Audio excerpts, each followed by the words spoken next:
આપણે ત્યાં ઈચ્છા મૃત્યુ નામનો શબ્દ છે. ભરૂચના અનોપચંદજી શ્રાવક હતા. એમના મિત્રની સાથે ગિરિરાજ ચડતા હતા. હિંગળાજનો હળો ચડી ગયા હતા. ચડી ગયા પછી એક બેઠક આવે છે લાંબી.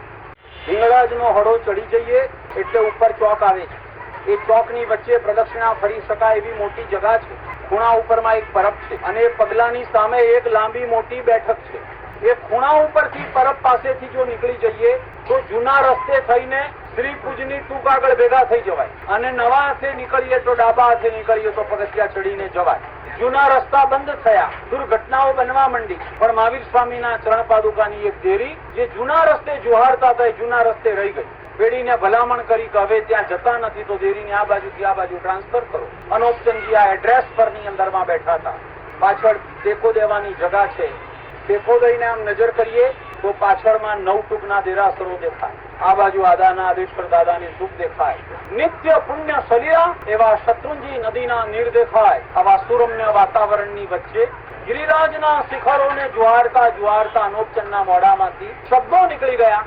એની સાથેના ભાઈબંધને એને કીધું કે આપણા એવા ભાગ્ય ક્યારે હશે કે આપણે સિદ્ધગીરીમાં હોઈએ, દાદાના દરબારમાં હોઈએ, આવું સરસ વાતાવરણ હોય, ગિરિરાજના પુનિત પરમાણુ હોય. શાસ્ત્રોમાં જેને ક્ષેત્ર મંગળ તરીકેનો ઉલ્લેખ કરવામાં આવ્યો છે અને પરમાત્મા છેલ્લી ઘડી તો અમારી અહીંયા જ આવજો આવી અભિલાષ એ શ્રાવક વ્યક્ત કરી રહ્યા હતા.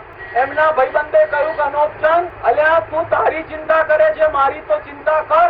તને તો આખી જિંદગીની એટલી સાધના છે કે 100% ભગવાન તો તને અહીંયા જ બોલાવશે અને ભગવાન તો તને અહીંયા જ સમાધિ મૃત્યુ આપશે. પણ હા, હું રખડી પડીશ, મારું તો કઈક સોચ. અનોપચંદ કે છે કે ભાઈ, તારા મોઢામાં ગોળ. જો ભગવાન મને આવું કરી આપવાના હોય, મારી ઉપર ભગવાન દયા કરીને મૃત્યુ ભગવાન મને અહીંયા બોલાવવાના હોય, આ માણસે ઈચ્છા મૃત્યુ માંગ્યું અને માણસને ઈચ્છા મૃત્યુ મળ્યું. એના મોઢામાં છેલ્લો શબ્દ તો કાલ આવતો હોય તો આજ આવે અને આજ આવતું હોય તો હમણાં આવે. એટેક આવી ગયો અને એ માણસ ત્યાં ને ત્યાં નૌકાર સાંભળતા સાંભળતા ગયો. આને તો ભમા ચડાવી લીધા અને પેલો નૌકાર બોલવાને શરૂ કરી દીધા. 3 નૌકાર પૂરા થાય ત્યાં તો પિંજરમાંથી હંસલો ઉડી ગયો, કાયા પડી ગઈ. ऐसी दशा हो भगवान जब प्राण तन से. કઈક આવા પ્લાનિંગ કરો, કોઈક આવા કાર્યની અંદરમાં લાગો. જો મોત બગડી ગયું, પરલોક બગડી જશે. ક્યાં ભટકી જશું એની આપણને કશી ખબર નહીં પડે.